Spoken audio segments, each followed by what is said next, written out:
बिस्मिल्लाहिर्रहमानिर्रहीम। अब हमें एनल कैनाल करनी है, ठीक है। इसमें हमारे पास सबसे पहले हम बताएंगे ये लोकेटेड कहाँ पे होती है। It is situated below the level of pelvic diaphragm in anal triangle, क्योंकि एनल कैनाल है तो एनल ट्रायंगल में होगी। एनल ट्रायंगल से ऊपर क्या होता है, पेल्विक डायफ्राम के ऊपर होता है ना, आई गेस जो है यूरोजेनिटल ट्रायंगल और उसके नीचे एनल ट्रायंगल होता है। एनल ट्रायंगल में लाइक करती है between right and left issue anal fossa which allows it's expansion. अब ये देखो, ये हमारे पास एनल कैनाल है सारी, ठीक है, और ये हमारे पास इश्यू एनल फोसा, ठीक है, ये वाला सारा, ठीक है। तो ये जो होता है इसमें फैटी फैट होता है, तो ये इसके एक्सपेंशन करने में हेल्प करता है। ओके, टोटल 3.8 सेंटीमीटर लॉन्ग होती है। इसकी जो ओपनिंग होती है वो 4 सेंटीमीटर बिलो द कॉक्सिक्स होती है in front of its tip, ठीक है। अब ये कॉक्सिक्स बोन है ना जो, ठीक है, जो इसकी टिप है, ठीक है, वहाँ पे होता है एनोरेक्टल जंक्शन, ठीक है। तो फिर इस टिप से 4 सेंटीमीटर नीचे हमारे पास इसकी ओपनिंग होती है, और वो जो 4 सेंटीमीटर का एरिया होता है लाइक 3.8 सेंटीमीटर, उसमें हमारे पास ये पूरा एनल कैनाल होती है, ठीक है। ओके, अब हमारे पास नेक्स्ट आ जाता है कि इसमें हमें क्या क्या चीज़ें देख लेनी है। इसके हमारे पास रिलेशन तो बाद में देखेंगे। सबसे पहले तो हमारे पास जो एनोरेक्टल जंक्शन होता है ना, ठीक है, जो कि है हमारे पास ये वाला, ये हमारे पास जो है वो एनोरेक्टल लाइन है, ठीक है, ये वाली, और इसको एनोरेक्टल जंक्शन भी कहते हैं, ठीक है। तो इसमें हमारे पास क्या है, it is the level where ampulla of rectum pierces the pelvic diaphragm, ठीक है।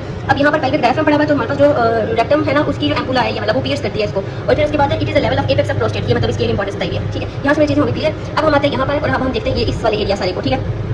तो हमारे पास ये वाला जो एरिया यहाँ से ये एनोरेक्टल लाइन से नीचे नीचे हमारे पास सारा हमारे पास एनल कैनाल होती है, ठीक है, ये एनोरेक्टल लाइन से नीचे। तो सबसे पहले वाला अब हम इसको 3 पार्ट्स में डिवाइड करते हैं, ये पहला पार्ट, ये दूसरा पार्ट और ये तीसरा पार्ट। सबसे पहला जो पार्ट होता है उसको अपर म्यूकस पार्ट बोलते हैं, ठीक है, और ये 15 मिलीमीटर लॉन्ग होता है, ठीक है, जो ये वाला पार्ट है। और इस पार्ट के अंदर एनल कॉलम्स होते हैं, ठीक है, ये जो तुम्हें नजर आ रहे हैं यहाँ पर, ये तुम्हें नजर आ रहे हैं सारे, ये ऐसे ऐसे ये सारे हमारे पास क्या है, एनल कॉलम्स, ठीक है। और इनको हम बोलते हैं कॉलम्स ऑफ मोरगैग्नी, ठीक है, ये कॉलम्स ऑफ मोरगैग्नी, और ये एंडोडर्मल इनका ओरिजिन होता है, और ये तकरीबन 6 से 10 प्रेजेंट होते हैं, ठीक है। Contain the radicals of superior rectal vein, ठीक है। और यहाँ पर जो है सुपीरियर रेक्टल वेन है ना, जो उसके रेडिकल्स होते हैं, मतलब यहाँ पर ही उसके वो हमारे पास पड़े होते हैं। अब मैं तुम्हें दिखाती हूँ इसके रेडिकल्स। ये देखो, ये हमारे पास है ना एनल कॉलम्स, ठीक है। अब ये हमारे पास जो है रेडिकल्स ऑफ कौन सी वेन होता है, that is superior rectal vein, ठीक है। तो उसके हमारे पास ये सुपीरियर रेक्टल वेन है, सुपीरियर एनोरेक्टल वेन, यहाँ से आ रही है, और ये उसके रेडिकल्स हमारे पास एनल कॉलम्स के मतलब इधर पड़े होते हैं, ठीक है, एनल कॉलम्स के पास पड़े होते हैं, मतलब उसके पोस्टीरियर पड़े होते हैं, आगे हमारे पास एनल कॉलम्स होते हैं। वैसे सारा ना मैंने भी इंस्टीट्यूट में बहुत अच्छे से बताना है। अच्छा, तो हमारे पास जो ये एनल कॉलम्स ऑफ मोरगैग्नी है, ये हमारे पास टोटल हमने क्लियर कर लिया, ठीक है। अब हमारे पास बात आ जाती है कि ये जो हमारे पास प्रेजेंट होते हैं ना, ये वाली चीज़ है, ठीक है, इनको हम क्या कहते हैं, एनल साइनसेस, ठीक है। ये डिप्रेशंस होते हैं, ठीक है, और फिर हमारे पास जो है वो यहाँ पर अबव द एनल वॉल, ठीक है। अब ये हमारे पास जो ये बड़े बड़े हैं ना, ये वाले, इनको हम एनल वॉल बोलते हैं, ये वाला जो सारा है हिस्सा है, ठीक है। तो ये तो पैक्टिनेट लाइन है, एनल वॉल किधर गया, ये एनल वॉल है, ठीक है, ये वाले सारे हमारे पास, ये भी एनल वॉल्स ये सारे, और ये डिप्रेशन है इसको हम एनल साइनस बोलते हैं, ठीक है। और इन वॉल्स को हम एनल मतलब ये वाले एनल कॉलम यहाँ पर एंड हो रहे थे। तो एनल वॉल कैसे बनता है, it is a fold of mucous membrane which unites anal columns, मतलब इन सारे एनल कॉलम्स को जोड़ता है और हमारे पास जो ये फोल्ड बना देता है म्यूकस मेम्ब्रेन, ठीक है। और इट हैज एनल पेपिला, जिसके ऊपर हमारे पास ऐसे प्रोजेक्शन होती है, और ये हमारे पास remnant of embryonic anal membrane है, ठीक है। ये एनल वॉल के बारे में चीज़ें हैं, तो इनको रट्टा मार लो, ठीक है। अच्छा, उसके बाद हमारे पास बात आती है कि हमारे पास ये जो हमारे पास है ना, ये वाली जो ये पूरी लाइन डॉटेड बनाई हुई है इन्होंने, ठीक है, ये सारी की सारी ये डॉटेड लाइन उन्होंने बनाई हुई है ना, ठीक है। इसको हम क्या कहते हैं जी, इसको कहते हैं हम दैट इज पैक्टिनेट लाइन, ठीक है, या फिर dented line. It is found by the anal walls, ठीक है। एनल वॉल्स जो है इसको बना रहे होते हैं, ठीक है। अब अगर तुम्हें आसानी से एक चीज़ नहीं समझ आ रही तो मैं इसको बता देती हूँ। ये हमारे पास जो होती है ना ऐसे करके, ये हमारे पास एनल वॉल्स होते हैं, ठीक है। ये ऊपर इनकी डायलेटेड पार्ट होता है, इसके ऊपर एनल पेपिला हम इसको बोल देते हैं, ठीक है। तो इन एनल वॉल्स के दरमियान जो जगह होती है इसको हम क्या बोलते हैं, इसको हम जो है वो बोलते हैं एनल साइनसेस, ठीक है। ये वाला सारा क्या था, एनल वॉल्स था, ठीक है। एनल वॉल्स की इंपॉर्टेंस हम आगे देखेंगे जब हमारे पास वो फिशर आएंगे, ठीक है, हमारे फिशर बनते हैं। और फिर ये जो हमारे पास ये एक पूरी लाइन बनती है, इसको हम बोलते हैं पैक्टिनेट या फिर डेंटेड लाइन, ठीक है। तो हमारे पास जो है at the mid of internal anal sphincter, ठीक है। अब ये देखो, ये हमारे पास ये वाला पड़ा हुआ है ना, ठीक है, ये इंटरनल एनल स्फिंक्टर, ये वाला, तो ये जो लाइन है देखो बिल्कुल इसकी मिड तक आ रही है, ठीक है। तो हमारे पास जो डेंटेड या पैक्टिनेट लाइन होती है that is present at the middle level of internal anal sphincter, ठीक होगी बात। अब हमारे पास बात आ जाएगी कि हमारे पास जो है वो इंटरनल एनल स्फिंक्टर है, ये वाला जो कि ये पड़ा हुआ है, ठीक है। और फिर हमारे पास एनल वॉल की मैंने बात बता दी। अब ये डीप पार्ट है हमारे पास किसका, that is external anal sphincter का, ये वाला डीप पार्ट है, ठीक है। और ये हमारे पास सबकुटेनियस पार्ट एक्सटर्नल स्फिंक्टर का, ये आगे मैंने एक्सप्लेन कर देना सब कुछ, ठीक है।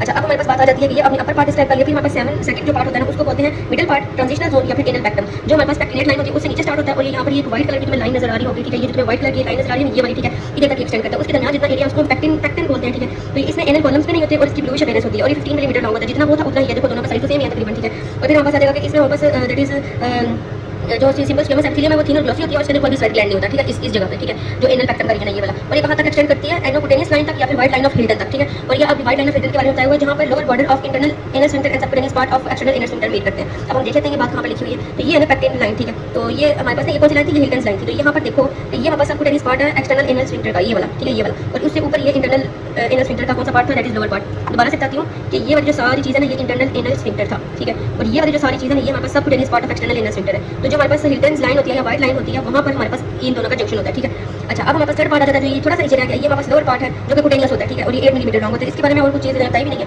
अब हम देख लेते हैं इसके एंटीरियर रिलेशंस पेज 385 और 378 पे। अच्छा, फीमेल्स के अंदर बताया हुआ है कि ये हमारे पास जो था वो रेक्टम है, ठीक है, this one was the rectum, ठीक है।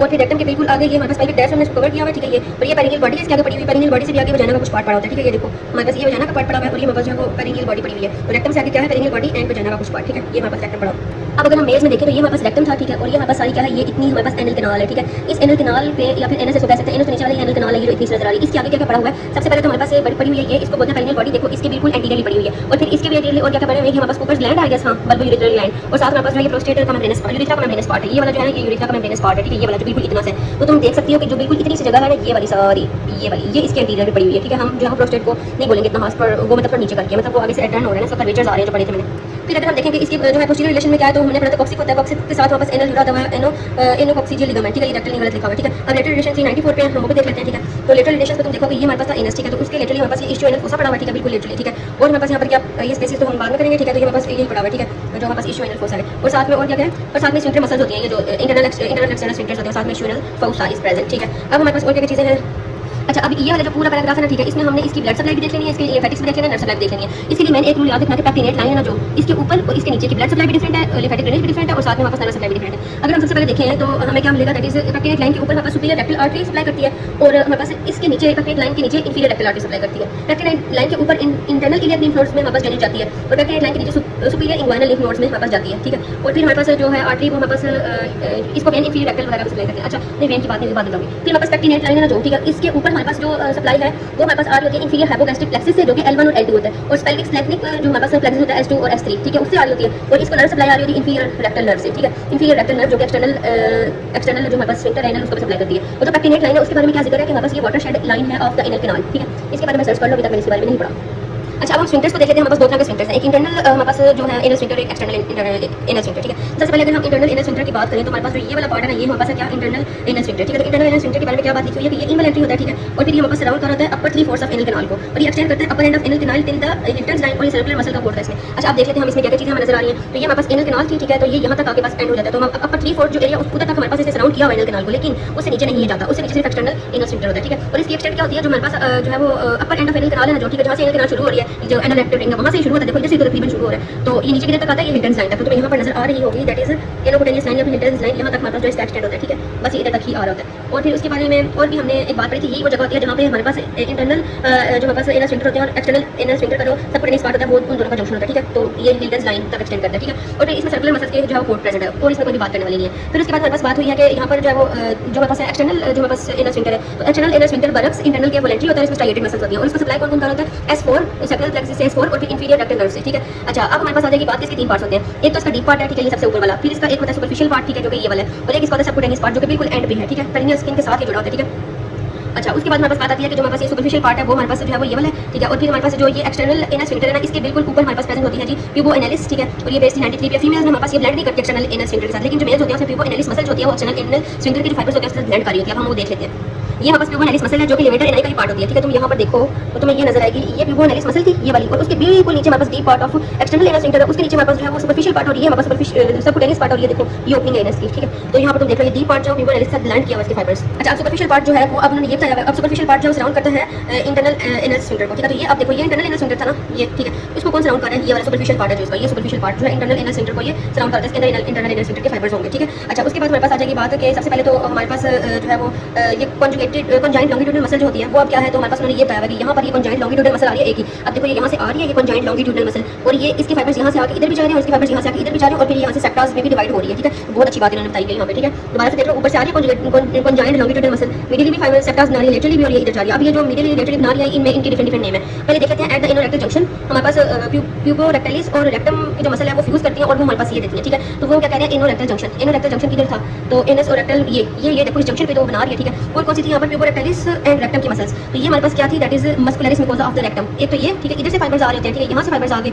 और एक ये जो हमारे पास क्या है जी, नहीं लिवेटर इनाइट कर गई है, ये लिवेटर एनाई के कुछ फाइबर्स यहाँ पर, लिवेटर एनाई ही हमारे पास प्यूबो जो हमारे पास है ना रेक्टलिस बना लेती है, तो ये हमारे पास रेक्टम का मस्कुलेचर और प्यूबो रेक्टलिस, ठीक है, ये दोनों मिलकर हमारे पास इनो रेक्टल जंक्शन पे हमारे पास जो है क्या बना देते हैं, लॉन्गिट्यूडनल कॉन्जाइंट लॉन्गिट्यूडनल हमारे पास जो है मसल बना देते हैं, ठीक है। और फिर हमारे पास आगे क्या वो बात कर रहे हैं कि जो हमारे पास ये है वो अब ये जब इधर जा रही है, इधर जाएगी तो हमारे पास यहाँ पर इन्होंने बताया हुआ है कि ये जो हमारे पास सेप्टम्स यहाँ से आ रहे होते हैं ना, ठीक है, ये इनको बोलते हैं कोरुगेटर क्यूटिस एनाइट, ये हमारे पास सेप्टा होते हैं जो कि हमारे पास कॉन्जाइंट लॉन्गिट्यूडनल मसल से आ रहे होते हैं, जो कि पियर्स करते हैं, ये एक्सटर्नल इनर स्फिंक्टर का सबक्यूटेनियस पार्ट है ना ये वाला, ठीक है, इसको ये पियर्स करते हैं and attach to the skin around anus, और स्किन के अराउंड जो एनस के अराउंड स्किन होती है इसका अटैच हो जाते हैं। है। तो what a beautiful thing it is. ये देखो, ये तुम्हें लेयर्स नजर आ रहे हैं और ये स्किन है और ये उसके ऊपर हमारे पास जो है वो सेप्टास आ रहे हैं कोलगेटर क्यूटिस एनाई के, ठीक है। अच्छा, अब यहाँ पर वो लोग क्या कह रहे हैं कि हमारे पास ये देखो, अब ये हमारे पास इधर भी जा रहे हैं, मीडियली भी लेटरली भी। जो मीडियली हमारे पास सेप्टा बनाते हैं उनको एनल इंटरमस्कुलर सेप्टा कहते हैं। तो ये देखो दो मसल्स हैं, एक स्फिंक्टर इंटरनल और एक स्फिंक्टर एक्सटर्नल, उनके दरमियान हमारे पास इंटरमस्कुलर सेप्टा बनाते हैं, ठीक है। Attaches to the white line और यहाँ पर देखो ये जाके किधर अटैच हो रही है, ये वाइट लाइन के साथ, ठीक है। और फिर हमारे पास जो हमारे पास होते हैं ना इसके लेटरल सेप्टास ऑफ द कोलगेटर क्यूटिस एनाई, ठीक है, उसके वो बनाते हैं पेरिनियल फेशिया, ठीक है। अब ये यहाँ से जब इस साइड पे जाती है तो ये हमारे पास क्या है, पेरिनियल फेशिया बन गया, जो ये वाला है, ठीक है।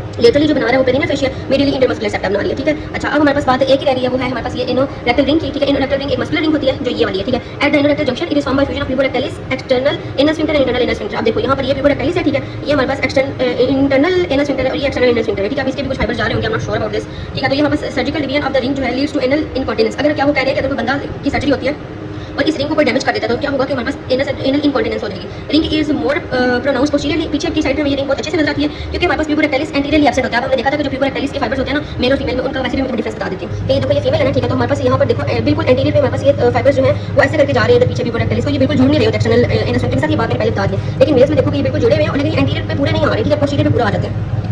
अच्छा जी, अब हमने वीनस ड्रेनेज की बात करें तो वीनस ड्रेनेज में हमारे पास तीन तुमने मेन चीजें पढ़नी है। सबसे पहले तो इंटरनल इनोरेक्टल प्लेक्सिस पढ़ना है, ठीक है, जो ये वाला है, ठीक है। तो इंटरनल इनोरेक्टल प्लेक्सिस को हम हेमोराइडल प्लेक्सिस बोलते हैं। It is a site of communication between portal and systemic veins, वो मैं बताती हूँ कैसे, ठीक है। और dilated pouches and transverse branches होती हैं। अब ये देखो जी, ये इंटरनल इनोरेक्टल वीनस प्लेक्सिस था इंटरनल, ठीक है। तो ये देखो ये डायलेटेड पाउचेस है और ये ट्रांसवर्स ब्रांचेस है, ठीक है, हो गया क्लियर। अब हमारे पास आएगा एक्सटर्नल इनोरेक्टल वीनस प्लेक्सिस, ये लाई आउटसाइड द मस्कुलर कोड, ये मस्कुलर कोड होता है इसके बाहर लाई करती है ये दोनों, नहीं ये दोनों, oh my God look at this clearly. ये देखो ये हमारे पास है ना मस्कुलर कोड, ठीक है। तो यहाँ पर ये मस्कुलर कोड के बाहर होता है एक्सटर्नल इनोरेक्टल प्लेक्सिस, ठीक है। रेक्टम एनल प्लान के मस्कुलर कोड के बाहर लाई कर होता है, ठीक है। ये जो है ये और ये यहाँ पर कोई मस्कुलर कोड नहीं है। देखो हमारे पास जो एक्सटर्नल एनल स्फिंक्टर है उसके भी नीचे ये लाई कर रही है ये पाउचेस, ठीक है। अच्छा, अब हमारे पास तीसरा जो आता है that is the anal veins. तो ये जो तुम्हें नजर आ रही है एनल वेन्स, ठीक है, ये arrange radially around the anal margin, they communicate with internal rectal plexus, ठीक है। ये हमारे पास इंटरनल रेक्टल प्लेक्सिस ये वाला, और फिर हमारे पास इंफीरियर रेक्टल वेन्स। तो ये जो यहाँ से आ रही है ये सारी इंफीरियर रेक्टल वेन्स है और ये हमारे पास जो है वो यहाँ पर जो है वो स्ट्रेनिंग होती है ड्यूरिंग डेफिकेशन। अगर ये रप्चर कर जाए ना जो हमारे पास एनल वेन्स है, ठीक है, जो कि हमारे पास इनके साथ और जैसे इनके साथ कम्युनिकेट कर रही थी, तो सबको टेनिस पेरी एनल हेमाटोमा होता है, ठीक है, जिसको हम कहते हैं एक्सटर्नल पाइल्स, ठीक है, जो कि पेनफुल होती है, ठीक है।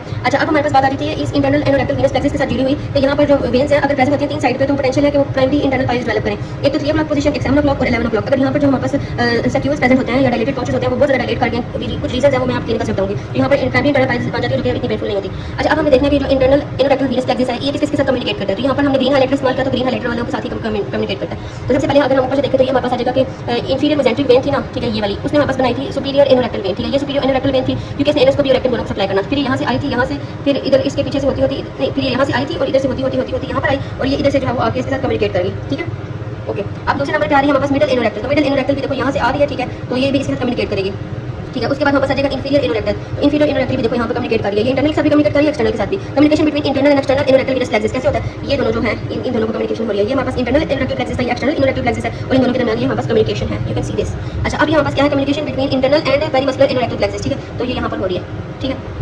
अब ये वीनस ड्रेनेज के कुछ हाइलाइटेड पॉइंट्स है, प्लीज एक दफा खुद रीड कर लो, मेरी पास हो रही है। एक चीज़ है सर्जिकल स्पेसेस वो हम देखते हैं पेज 394 पे। तो हमारे पास 3 तरह के हमारे पास सर्जिकल स्पेसेस हैं। सबसे पहले अगर हम देखें तो ये जो ऊपर है, ठीक है, अब ये देखो ये हमारे पास क्या है जी, एनल कैनाल है, ठीक है। ऊपर इसके जो है ये इसको बोलेंगे हम सब म्यूकोजल स्पेस, ठीक है। और ये सब म्यूकोजल स्पेस होती है दे लाई अबव द व्हाइट लाइन, ठीक है। तो ये हमारे पास थी ना व्हाइट लाइन या फिर इसको हम हिल्टन्स लाइन भी कहते हैं या एनोकोटेनियस लाइन भी कहते हैं, ठीक है। तो इसके ऊपर जो है वो हमारे पास सब म्यूकोजल स्पेस होती है, ठीक है। और उसके अंदर क्या प्रेजेंट होता है हमारे पास, इसके अंदर हमारे पास लिम्फेटिक्स भी होते हैं और इंटरनल वीनस प्लेक्सिस भी होता है। तो मैं नजर भी आ रहा है यहाँ पर ये इंटरनल वीनस प्लेक्सिस भी होता है, हम राइट बन सकते हैं, ठीक है। अच्छा, उसके बाद दूसरा हमारे पास आता है इश्यू एनल फोसा, ठीक है, जो कि यहाँ पर लेटर साइड से प्रेजेंट होता है, ठीक है। अच्छा, और इसके बाद हमारे पास जो मेन आ रहा है वो पेरी एनल स्पेस है, ठीक है। तो ये पेरी एनल स्पेस है जो कि बिल्कुल ये इधर प्रेजेंट है, ठीक है, इधर तक, ठीक है। इसमें क्या है हमारे पास ये कि हमारे पास इंफीरियर रेक्टल वेसल्स होती है और साथ में हमारे पास क्या होता है एक्सटर्नल वीनस प्लेक्सिस होता है और एक्सटर्नल एनल स्फिंक्टर भी है। देखो एक्सटर्नल एनल स्फिंक्टर के तो साथ बिल्कुल पड़ा हुआ। और दूसरी बात ये कि ये हमारे पास पेक्टेट लाइन के नीचे होता है, ठीक है। तो ये मैंने बता दिया। और इसमें से पास जो है इसमें से स्प्रेड करके व्हाइट लाइन चली जाती है, इधर से पास जो है वो स्प्रेड करेगी व्हाइट लाइन में चली जाएगी।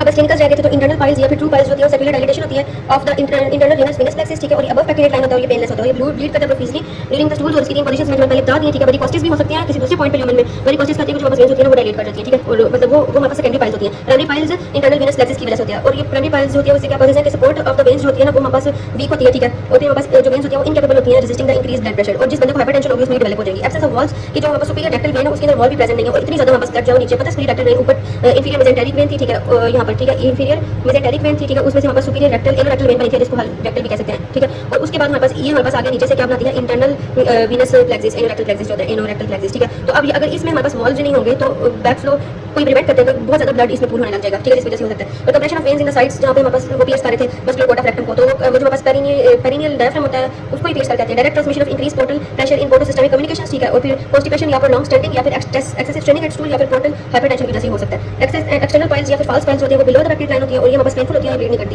अब जो फिशर है वो हमारे पास कहते हैं जो एनल वॉल्स होते हैं वो वहाँ से अगर रप्चर कर जाता है एक्सट्रीमली पेनफुल स्पैज़म हो जाते हैं। और ये बाकी इसका ये सारा लिखा हुआ है, इसको करके रीड कर लो, वीडियो बहुत लंबी हो गई है ना, फोन बंद हो जाए। ये एनोरेक्टल एजेनेसिस भी होती है कि जब हमारे पास फिस्टुला क्या होता है कि हमारे पास ना मेरा दिल कर एक्सटेंड करने का भी, ये देखो जब हमारे पास ना ये बस एनल वॉल है, ठीक है। और यहाँ पर ये इधर से फिस्टुला बना स्किन तक आ गया सब कुछ, ये एक पैसेज होता है, ठीक है, जो एनएस की वॉल से तक आ रहा होता है।